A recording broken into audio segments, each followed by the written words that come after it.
Hello à tous et bienvenue sur le podcast du Cappuccino et des livres. Le temps d'un cappuccino, nous allons parler de livres et d'écriture, mais pas que. Je suis Jess Angel, j'aime autant lire des histoires qu'en raconter et j'avais envie de partager avec vous tout mon univers. Et quoi de mieux qu'un podcast pour le faire ? Alors allons-y, c'est parti.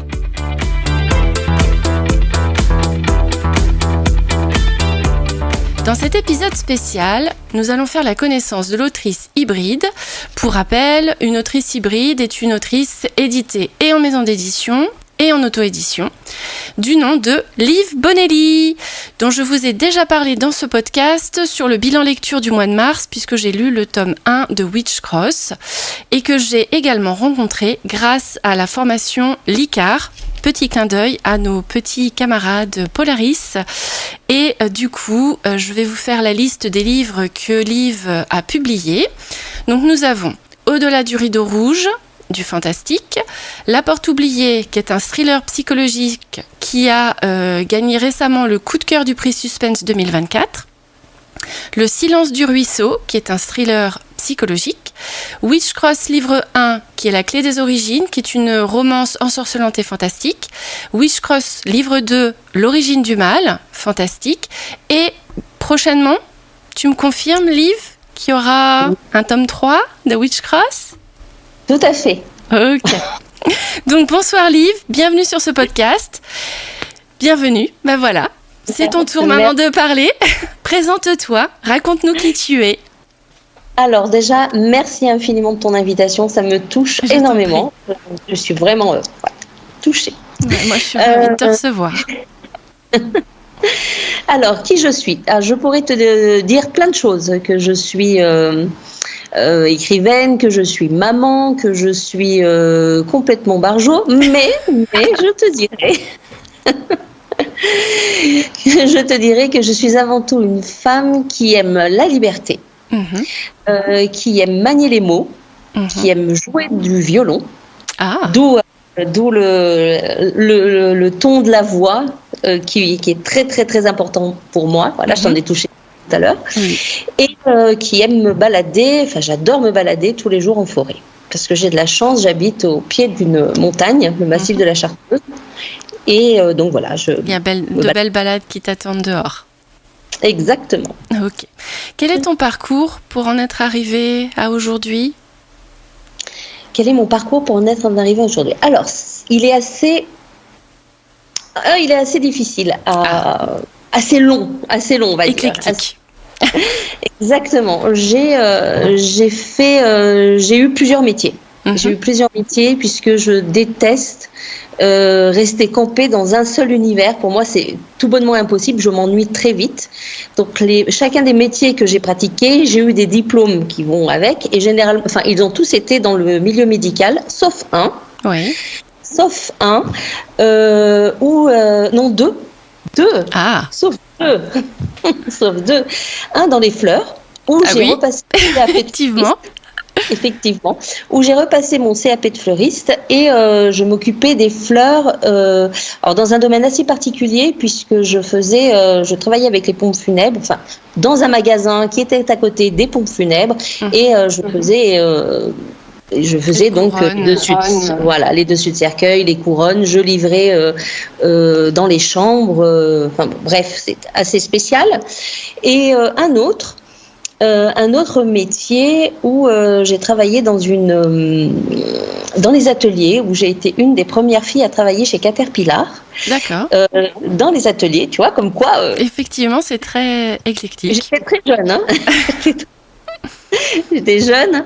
J'avais, je sais pas, je devais avoir 27 ou 28 ans, quelque chose comme ça. Autant vous dire que j'ai un âge certain maintenant. Et donc, j'ai appris à conduire des grosses chargeuses, des tracteurs. Oui, effectivement. Voilà. Ça a dû grave t'inspirer pour te donner des idées pour des futures histoires, du coup. C'est ça, mais c'est surtout, comment je vais te dire ça ? J'ai réussi ensuite à me poser quand j'ai repris l'école pour devenir donc thérapeute en médecine douce et hypnothérapeute. Et là, j'ai tenu mon cabinet pendant 18 ans. Ah oui, c'est un peu plus... Donc là, ça m'a affranchi. Un peu plus stable que le reste, oui. Exactement. Donc, la plupart, enfin, la spécialité était aussi accompagner les personnes pour transformer les émotions liées au deuil, le deuil de soi et le deuil à proprement parler. Et de là, au bout de 18 ans, j'ai eu la possibilité et la chance de pouvoir revendre ma patientèle. C'est ce que j'ai fait. Et de là, j'ai décidé de vivre de mon écriture. Ah, donc de ta plume. Voilà, de ma plume. Et je raconte. Alors, je suis passée vite fait sur tous mes métiers, mais j'en ai eu plein d'autres, beaucoup dans le domaine médical. Mais tout simplement pour dire et montrer à tous les fans d'écriture ou de futurs auteurs ou d'auteurs qui ont peur de ne pas y arriver, qui ont peur de ne pas pouvoir vivre de leur plume, etc. C'est que la peur, elle est liée à son mental, et quand on veut, on peut. Et le chef de notre mental, c'est nous. C'est nous qui décidons, c'est nous donc il faut savoir prendre du recul, il faut savoir lâcher prise et se dire, ok, qu'est-ce qui pourrait arriver de pire aussi? Eh ben rien, parce que pour avoir travaillé longuement dans le domaine médical avec des patients qui étaient atteints de graves maladies, dont les cancers, les personnes handicapées, etc., il n'y a rien de pire. Donc, il faut simplement lâcher prise et foncer. Se donner tous les moyens pour réussir à réaliser nos rêves. Tout à fait. Et du coup, tout ce parcours, ça t'a inspiré pour tes romans. Comment t'es venu ton premier récit, Alors, mon premier récit, c'est Witchcross. Donc, c'est un récit fantastique. Et... je pensais pas que tu allais me poser cette question. Je vais quand même le dire, parce que je vais pas tarder de toute façon à faire un post sur mon Insta, justement, l'histoire derrière l'histoire. Donc l'histoire derrière chacun de mes romans. Et donc là, c'est un petit truc que je livre, mais qui n'est pas encore sur Insta, qui va pas tarder. On a un trailer ou un spoiler alerte. Exactement, un spoiler highlight. Alors, l'histoire derrière l'histoire de Witchcross. Je suis partie de l'idée, donc j'ai basé mon histoire sur des faits historiques. Donc sur Grenoble, il y a un moine au XVIe siècle, il s'appelait Francesco de Nobelibus, qui était un moine franciscain et qui a été malheureusement... paix à son âme, on va dire ça comme ça, le pauvre monsieur, il a été donc condamné au bûcher pour sorcellerie. Wow. Généralement, alors, c'était un moine franciscain, donc quelqu'un de très pieux, mais surtout un érudit, et monsieur de Nobelibus était un fan d'astrologie, de pierres, de plantes, etc. Et on ne sait pas trop ce qui s'est passé. Bref, il a été condamné pour sorcellerie. Aïe. Généralement, les minutes du procès étaient brûlées avec le condamné, sauf que là, elles ont été récupérées et elles sont donc à la bibliothèque la bibliothèque à la BL de Grenoble. Donc j'ai basé l'histoire de Witchcross sur ce noyau, et de là j'ai tissé une autre anecdote qui m'est arrivée. J'ai souvent... Est-ce que tu as... Je vais te poser une question. Oui. Est-ce que toi, tu as déjà ressenti un lien particulier avec un lieu ou avec une personne, alors que tu ne pensais jamais y être allé ou ne l'avoir jamais rencontré, etc. Des sensations de déjà-vu ? Exactement. Oui, j'avoue que j'en ai déjà eu, effectivement. Avec des lieux, avec des personnes. C'est ça, des choses où on se dit, tiens, est-ce que j'ai vécu la journée 10 fois, 100 fois et que je m'en souviens quelque part, ou est-ce que, effectivement...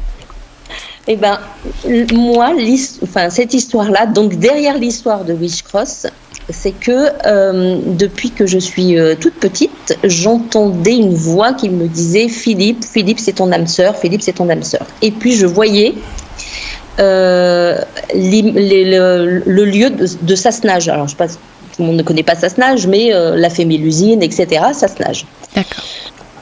Bon, j'habitais pas du tout à côté, etc. Bon, bref. Et je sais pas, je devais avoir 22 ou 23 ans, j'ai rencontré ce fameux Philippe. Ok. Près de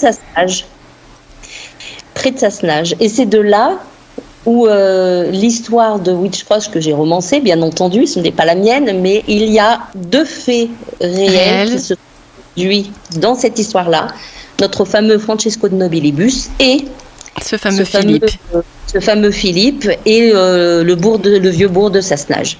Et c'est là-dessus que j'ai créé ta première histoire. D'accord. Voilà. Et comment tu as eu envie d'écrire ? Qu'est-ce qui t'a poussé, après toute ton expérience, à te dire l'écriture, c'est mon truc ? J'ai toujours, alors c'est bateau, hein, mais j'ai toujours aimé lire et pour autant, je n'aimais pas écrire. Mais lire et passer du temps dans les bibliothèques, mais je passais mes samedis entiers dans les bibliothèques à fureter dans tous les coins et à repartir avec des tonnes de livres. D'accord. La bibliothécaire me disait non, c'est pas possible, c'est 5 clics maximum. Ouais, parce qu'en plus il y a des délais pour rendre les livres. Exactement. Mais je ne pouvais pas, c'était plus fort que moi. Alors des fois, j'y allais avec une copine et puis je disais, tu les prends pour toi, mais c'est moi qui les lis, toi tu lis pas, donc on s'en fout. Et donc voilà. Mais voilà, déjà en tout premier lieu, ça a été ça. Ensuite, j'ai la maman de ma meilleure amie, donc vraiment ma meilleure amie, puisque maintenant ça fait plus de 50 ans, 49 ans qu'on se connaît. Ah oui, effectivement. Et elle, oui. Et elle était prof de français pour les étrangers à la fac. Donc, et chez elle, il y avait une belle bibliothèque et j'y allais aussi régulièrement et souvent pour aller chercher les livres. Et voilà, tout est parti de là. Et au fur et à mesure, j'ai compris que les mots avaient de l'importance et j'ai commencé à écrire bien plus tard quand alors, je pense que je n'osais pas ou alors je n'avais pas le temps. Je me suis posé la question dernièrement et en fin de compte, il me semble que je n'avais pas le temps et surtout, il y avait peut-être aussi la peur de ne pas être à la hauteur. Oui. Tu vois ? Les fameux blocages qu'on peut avoir. Et la fameuse peur. Et j'ai dépassé cette peur et j'y suis allée. C'est un bon début, hein. Comme tu l'as dit, il faut se lancer quand on croit en quelque chose, faut y aller, faut se laisser être à ce moment-là pour pouvoir écrire ce qu'on a envie et puis advienne que pourra pour la suite. Exactement. Du coup, donc, ton premier récit écrit, publié, c'était Witchcross. Exact. T'es passé par là. Voilà. Ensuite, j'ai une copine écrivain qui m'a dit, tiens, tu devrais essayer les thrillers. Ouais. Bon, t'es sûre ? Elle me dit, oui, mais je vais quand même, Elle me dit, non, tu devrais essayer. Et j'ai essayé, et là, ça a été la révélation. D'accord. Mais vraiment une révélation. Mon style, alors parce que c'est vraiment quand on écrit plusieurs styles, forcément on a plusieurs genres, on a plusieurs styles. On va pas écrire un thriller comme on écrit une romance fantastique ou comme on écrit un suspense psychologique ou je ne sais pas trop quoi, ou un roman ou une littérature ou une dark romance ou bref, c'est pas les mêmes mots, c'est pas le même genre. La même façon d'écrire.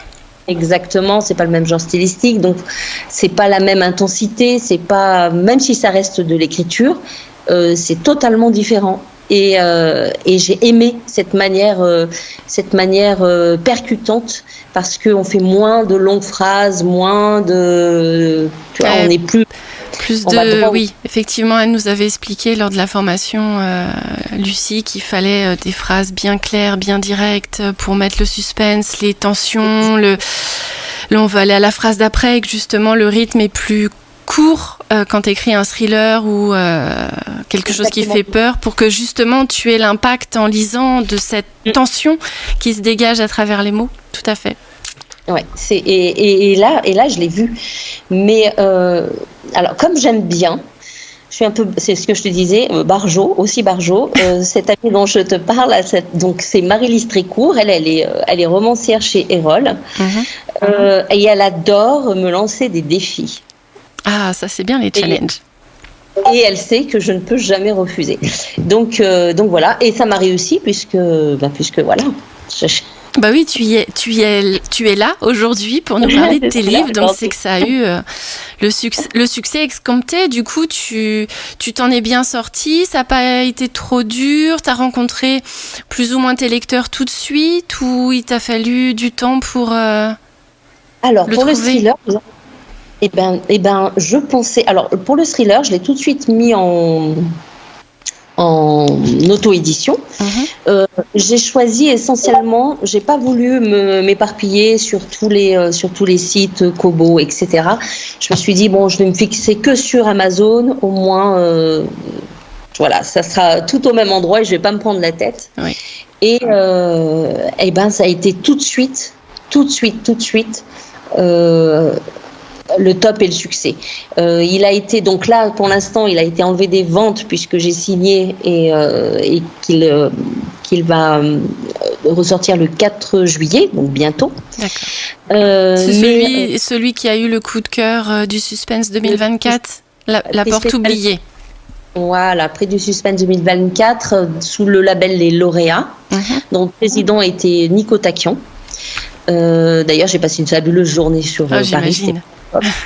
Vraiment, bref, top. Ouais, une vraie aventure d'écrivain, d'auteur, une vraie journée typique. Ah oui, franchement, c'était extraordinaire. Mais avant que je l'enlève, donc quand j'ai signé mon contrat d'édition, c'est-à-dire fin janvier ou début février, je ne sais plus, il était et il a toujours été dans le top 100. Ouais, version brochée aux versions numériques. Donc sur Amazon, c'est difficile. Enfin, il y en a tellement que c'est difficile. Et il a été plus d'une fois numéro 1, numéro 2 dans les catégories policiers, thriller, pas dans les catégories un peu bizarres que des fois on trouve, voyage ou jardinerie. Non, moi C'était dans la bonne catégorie, le bon genre. Voilà, j'étais dans la bonne catégorie. Et donc, il a fait plusieurs fois numéro 1, numéro 2, numéro 3. Il a été plusieurs fois lors de Noël, l'article le plus offert. Waouh! Donc non, tout de suite, avec le thriller, tout de suite. Beaucoup moins avec le fantastique. Avec le fantastique. Mais avec le thriller, franchement... Et c'est ce que me disait Marie-Lise ou même d'autres copines. Elles me disaient, mais voilà, tu as trouvé ton style. Tu es faite pour écrire du thriller. Donc là, maintenant, je continue toujours le thriller. Le tome 3 de Witch Cross, oui, il va sortir. Ouais. Il est là, il va venir, il va viendre, comme dirait l'autre. Mais voilà, donc j'essaye thriller et cosy policier. D'accord. À voir. Cosy policier, je veux bien, moi, parce que j'avais bien aimé tes 7000 premiers mots. Ça m'avait bien plu. J'ai hâte d'avoir la suite. Hein. Après, justement, dans les projets, tu vas voir. Après, je vais t'expliquer ce qui s'est passé. Ok. Tu vas comprendre. Donc, maintenant, en tant qu'autrice, est-ce que tu as des habitudes pour te mettre au travail, pour te mettre à l'écriture, ou est-ce que ça devient comme ça, tu te mets devant ton ordinateur et ça y est, tous les mots, ils sortent ? Alors, bonne question. Alors déjà, je suis très organisée, psychopathe de l'organisation. Tous les matins, je me pose et je me dis, voilà, j'ai 2 heures pour écrire et tous les matins, je sors mon chapitre entre 1500 et 2000 mots. Waouh! Tous les matins, mais je ne suis pas ce que l'on appelle une jardinière, ça pas du tout, moi j'y arrive pas, donc mon comment on appelle ça, mon manuscrit, tout est bien organisé, planifié. Je déroule tous mes chapitres, alors avec quelques mots, hein, c'est pas non plus la fin du monde, hein, avec une phrase, je sais exactement ce qui va se passer dans tel ou tel chapitre. Tout simplement, je fais ce travail-là, tout simplement pour me permettre d'être jardinière au moment où j'écris. D'accord. Pour laisser ton imagination filer en ayant ton fil conducteur. Exactement. Donc, et ça, je fais ça tous les jours. Alors, 4 à 5 fois par semaine, pardon. Du lundi au vendredi, sauf si j'ai pas le temps le vendredi. Donc, c'est 4 ou 5 fois où je travaille de 8h30 à 10h30. Ouais. Et je sors mon chapitre tous les jours. Donc, ça va assez vite, quoi. Effectivement, tu as réussi à le caser dans ton planning et tu arrives, quand tu es devant ton ordinateur, pas de page blanche, tu sais, en te basant sur ton plan, ce que tu as envie de raconter et tu te laisses porter par le texte. J'ai jamais eu, enfin, je touche du bois, mais j'ai jamais eu de page blanche pour l'instant. Ah bah tant mieux. C'est justement parce que j'ai ce travail-là fait en amont qui me permet d'être sereine. J'ai pas besoin de me prendre la tête. Qu'est-ce que je vais écrire Moi, j'admire les personnes. J'admire les personnes qui, j'en connais plusieurs. D'ailleurs, les 3 autrices très connues. Que je côtoie, à qui j'ai demandé, elles se posent devant leur ordinateur. Elles relisent la veille le chapitre le matin. Elles relisent le chapitre qu'elles ont écrit la veille. Ouais. Et elles se posent et hop, c'est parti, mon kiki. Elles repartent. Eh ben moi je ne peux pas. J'y arrive pas. Je devrais essayer. Je devrais pas dire je n'y arrive pas. Je devrais peut-être un jour essayer. J'essaierai. Après, il faut tester plein de méthodes et de techniques jusqu'à trouver celle qui nous convient. C'est toujours la même chose. Voilà, c'est vrai que celle-ci me convient parfaitement. Ce que j'aime le plus, c'est pas m'asseoir pour écrire. Oui. Parce que ça déroule tout seul. Moi, non, ce que j'aime le plus, c'est le travail en amont, c'est-à-dire le mois et demi de recherche, maximum 2 mois, quand vraiment il me faut vraiment des recherches très poussées, mais autrement, le mois et demi de recherche où je crée mes personnages, je crée le monde, l'environnement. Voilà, le monde, l'environnement, la psychologie de chacun. Et l'histoire dans laquelle il pourrait évoluer. C'est franchement de tout le processus d'écriture, c'est ça celui qui te plaît. Oui. Ça marche. Ce que j'aime le moins, comme tout le monde, la réécriture. Voilà. Je confirme, je suis en pleine réécriture et pour l'instant c'est ma propre lecture, on va dire, plutôt que ma relecture, mais c'est ma première lecture de mon texte après l'avoir écrit. Et c'est vrai que des fois, je me dis, c'est chaud, où est-ce que cette phrase n'est pas bonne ? Où est-ce que je me plante et où est-ce que je dois modifier pour que ça soit mieux ? C'est vraiment se poser cette question-là, parce que en premier abord, quand je lis mon texte, je me dis, mais elle est bien ma phrase, pourquoi faudrait que je la modifie ? Pourquoi faudrait que je la change ? Alors qu'en fait, oui, si, en utilisant des logiciels, on voit bien qu'il y a des verbes qui sont trop faibles ou qui sont pas assez percutants et du coup, c'est pas suffisamment bien décrit pour que ça soit, ça ait la portée que je voulais donner. Mais c'est vrai que la réécriture, waouh, c'est chaud patate. Voilà. Ouais, c'est chaud, c'est très chaud. Mais bon, on y arrive, on y arrive. Il faut du temps. Oui. Du temps, de la patience, mais on y arrive. Ça marche. Et des bonnes bêta-lectrices ou lecteurs, je pense, pour aider derrière ce que nous, on ne voit plus, pour nous dire, là, il y a un souci. Ça, c'est primordial. Sans eux, je crois qu'on ne pourrait pas. Et après, le plus important, c'est que si on reste en tant qu'auteur ou autrice indépendante, ou indépendant, avoir une très, très, très, très, très bonne correctrice. Maintenant, parle-nous de ton actualité. Tu as plein de choses à nous raconter, je crois. Oui, alors actualité, il y a plein de choses qui sont, pendant de nombreuses années, j'ai fait ma vie tranquille en tant qu'autrice indépendante, etc. Et franchement, je me prenais pas la tête. Et comme ça marchait très bien, je me prenais pas la tête du tout. D'accord. Et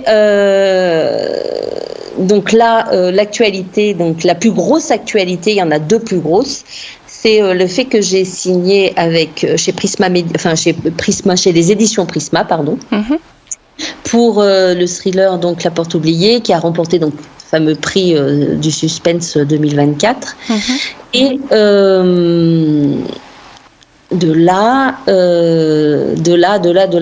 ma vie, elle a changé, quoi. Parce que maintenant, je suis ce qu'on appelle une hybride. Ouais. Et donc voilà. Donc il a fallu que j'enlève une partie de mon bébé et que je le donne. Je prie, je croise les doigts que tout fonctionne. C'est assez difficile parce que c'est assez difficile, surtout quand on aime tout gérer. Oui, j'imagine. Ça c'est hyper. Voilà, encore une fois, j'apprends à lâcher prise. Je pensais que j'avais fait le tour de cette expérience de lâcher prise, mais non, pas du tout. La vie me la repropose encore une fois, donc j'apprends à lâcher prise là-dessus. Et donc, j'ai signé ça. Et en même temps, 3 semaines auparavant, j'ai signé pour le même livre les droits audio. Ah, chouette ça. Ouais. Et donc, il va sortir chez Prisma en brochet et en numérique le 4 juillet et chez Saga Storyfy le 15 juillet en version audio. Et là, ça a été une aventure extraordinaire, tout simplement parce que tu apprends... c'est un autre milieu de l'édition où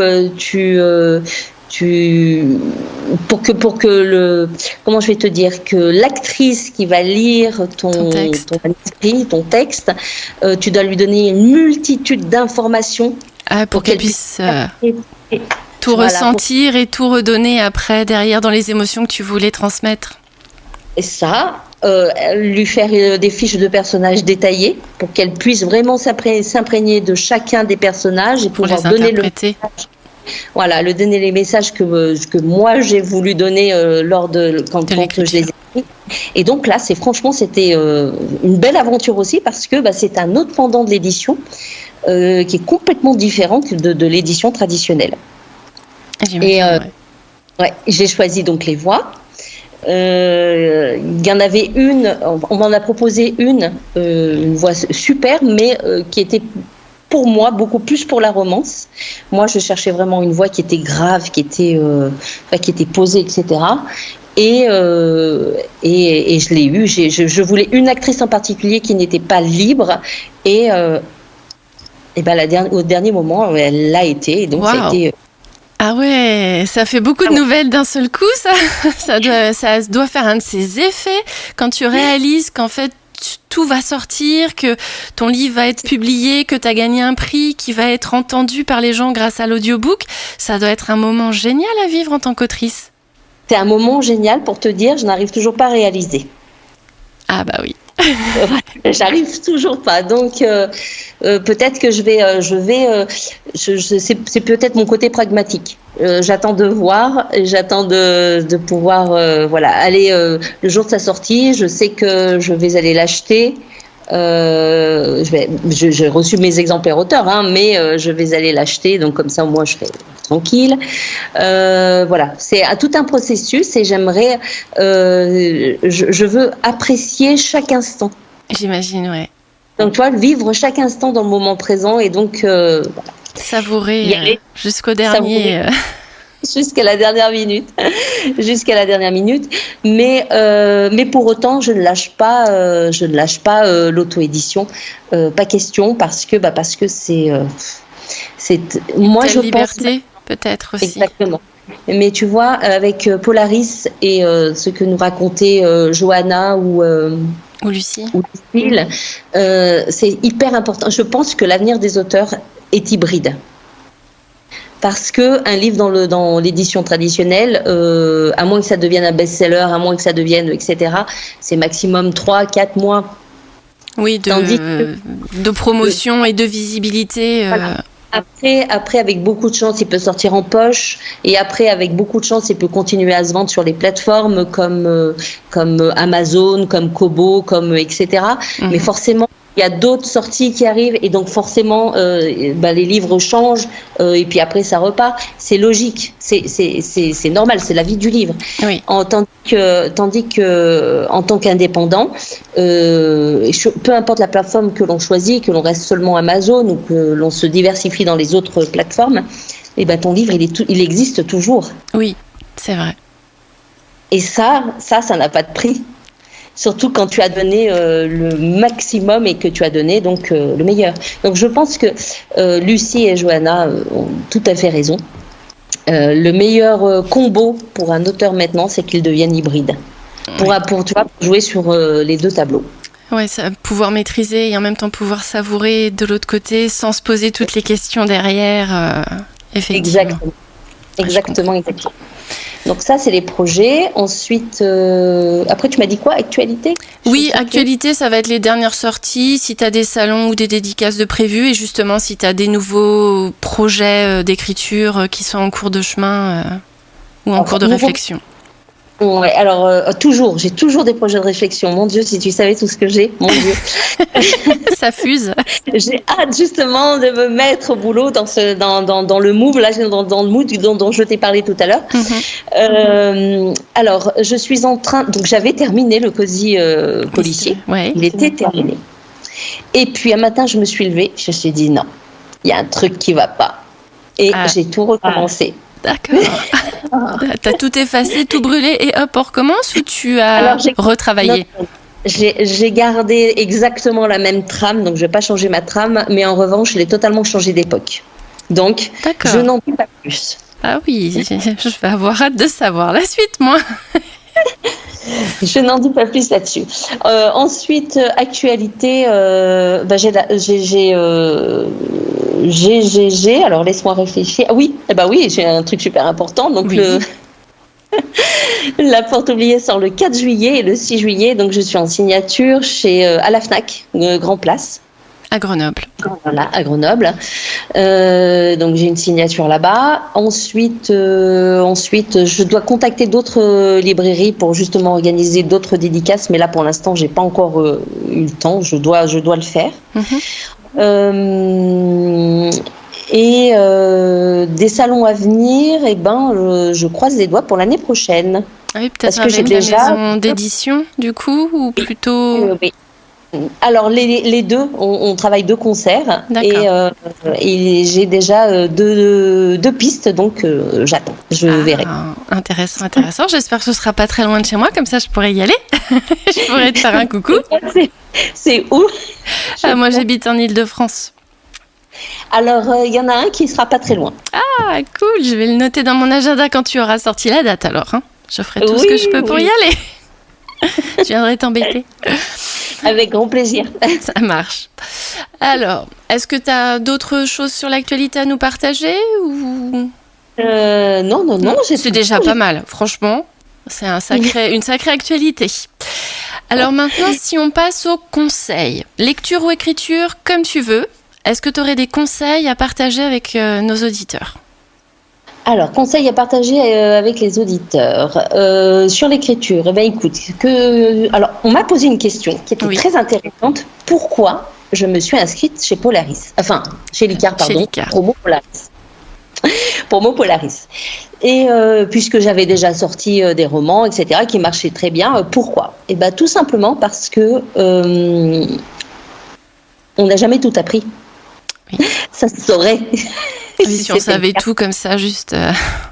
Et puis je dis à tout le monde, j'espère même que vous n'avez pas tout appris, parce que ça veut dire que la vie vous aura tout donné, tout appris, et qu'est-ce qui se passe après? On part de l'autre côté, donc moi j'ai pas le temps d'aller de l'autre côté, j'ai encore beaucoup de choses à apprendre. Oui. Si j'avais un conseil à donner, c'est de vous inscrire dans une formation littéraire, donc l'ICAR en particulier, parce que nous deux, nous connaissons... Voilà, on sait, mais après, peu importe, les gens peuvent choisir, c'est pas non plus... Mais que ça soit des auteurs en herbe, des auteurs confirmés, je pense que d'apprendre une nouvelle manière d'écrire, c'est tout bénef, en fait, ça nous fait que gagner. Voilà, ça nous fait grandir. Enfin, moi, je sais que ça m'a permis de grandir dans mon écriture. Même si la plupart des choses, je le savais déjà, parce que j'avais pris au tout début, quand j'ai commencé à écrire, j'ai pris une formation avec un coach littéraire individuel qui s'appelle Laurent Bettoni, et tout ce qu'il m'a appris c'était à l'identique que de ce qu'on a pu voir sur la formation l'ICAR. Avec l'ICAR. Mais l'ICAR, c'est une grande famille. Enfin, Polaris, pour nous. Une communauté, oui, effectivement. Une belle entraide. Et c'est vrai que ce métier est assez individualiste, on est assez seul. Et de pouvoir partager, ça nous permet aussi d'avancer. Tout à fait. Après, on a les expériences de tout un chacun, on peut échanger, ça donne toujours des astuces ou des idées qui peuvent nous aider à avancer en tant qu'auteur.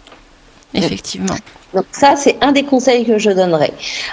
Ensuite, en lecture, c'est-à-dire ce que je suis en train de lire en ce moment. Ou un livre qui t'a tellement marqué que ça t'a plongé dans l'écriture, ou que ça a transformé ta vie, ou que ça t'a donné des idées.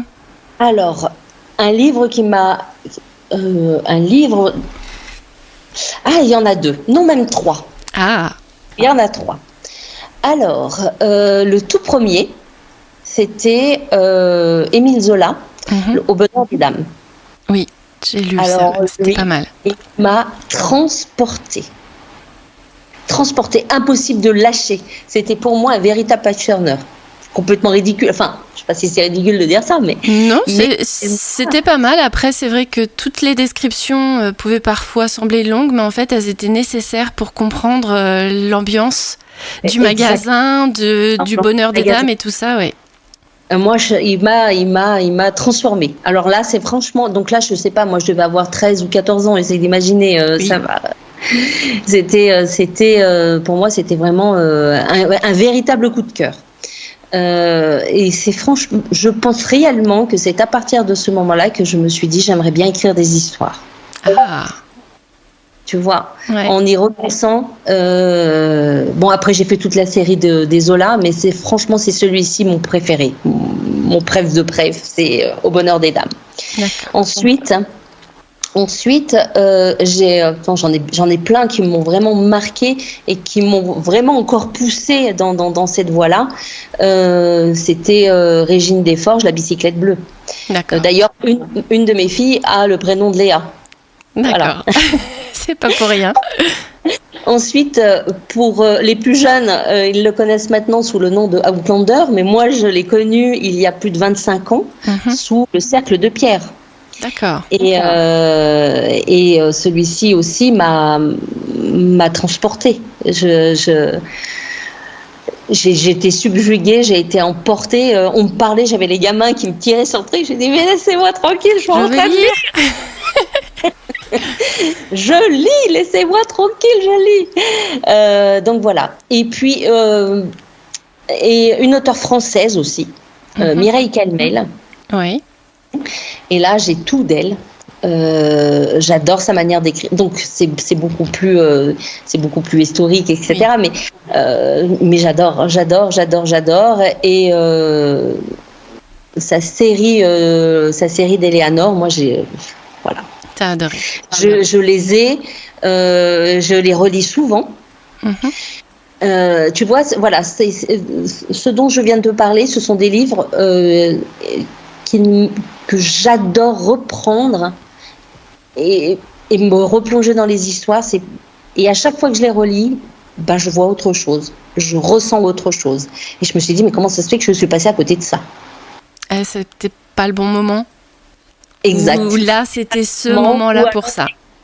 Voilà. Ou alors, tu vois, on grandit, on apprend la vie, on évolue, et donc on voit pas.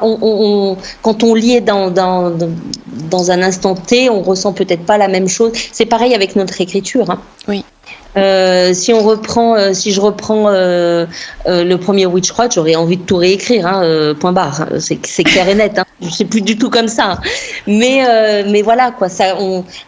Les mots bougent, les mots te transforment, les mots te permettent d'avancer. Donc voilà. Donc c'est oui. Écoute, je note ces petits conseils de lecture et puis je me ferai ma propre opinion du coup pour savoir si moi je vais ressentir pareil. On verra bien. Après bon, j'adore beaucoup les thrillers et vraiment l'auteur qui m'a le plus marqué. Oui. C'est Robin Cook. D'accord. Et donc tous, il n'y en a pas un que je n'ai pas aimé. Ok. Eh ben, du coup, je vais noter, parce que celui-là, je ne connais pas. Les autres que tu m'as cités, je connaissais. J'ai pas lu, à part Le Bonheur des Dames, que j'ai lu quand j'étais, pareil que toi, adolescente ou la vingtaine, je sais plus. J'avais trouvé l'histoire vraiment intéressante. Elle m'avait vraiment beaucoup plu, malgré les belles descriptions à la Zola.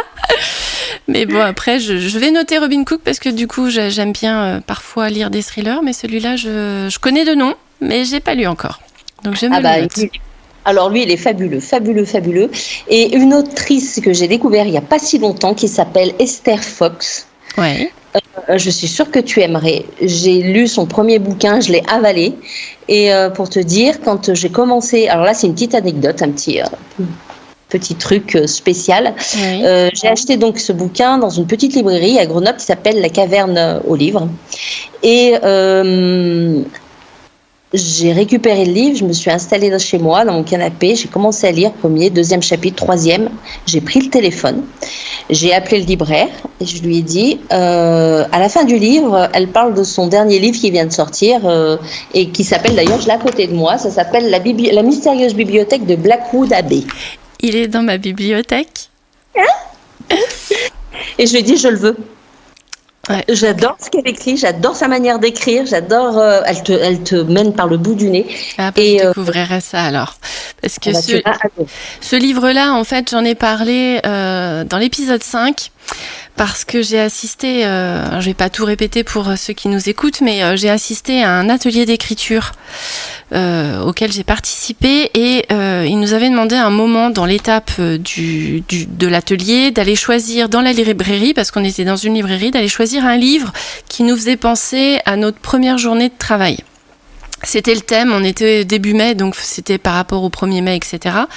Et j'ai vu ce livre, je l'ai regardé, je me suis dit, il est beau. Il est vraiment beau. Puis je suis allée voir d'autres livres, puis je suis revenue. Je me suis dit, non, il est vraiment beau ce livre. Et puis il y avait la couverture, il y avait le titre. Donc la bibliothèque, bon, je me souviens plus trop du titre, mais et du coup je m'étais dit, ah mais c'est vrai que j'ai bossé dans une bibliothèque quand j'étais plus jeune. Ben voilà le livre de ma première journée. Et donc je l'ai pris et on a fait un jeu dessus. Donc si vous voulez savoir quel était le résultat de l'atelier d'écriture, faut écouter l'épisode 5, les gars. C'est dedans. Je vous partage même le texte que j'ai écrit pour l'atelier d'écriture. Mais c'est vrai que j'ai craqué direct sur la couverture. Et quand j'ai lu le résumé derrière, je me suis dit, ah ouais, non, c'est bon. Bingo, je le mets dans ma bibliothèque. Donc je l'ai acheté direct. La librairie était en train de fermer ses portes. La nana, elle était en train de fermer sa caisse. Je lui ai dit, non, je vais acheter le livre. Je pars pas dehors sans. Donc voilà, j'ai acheté le bouquin. Donc là, il a rejoint ma palle mystère et je le lirai quand le hasard le choisira. Mais oui, je suis d'accord avec toi. Je pense que je vais aimer. Déjà, rien que le titre, le résumé derrière, je me suis dit, ouais, banco, c'est pour moi. Je vais rien te dire, mais je peux te garantir que tu vas adorer. Ah bon, alors j'ai hâte de tomber dessus. Hein. Vivement que la pioche le choisisse.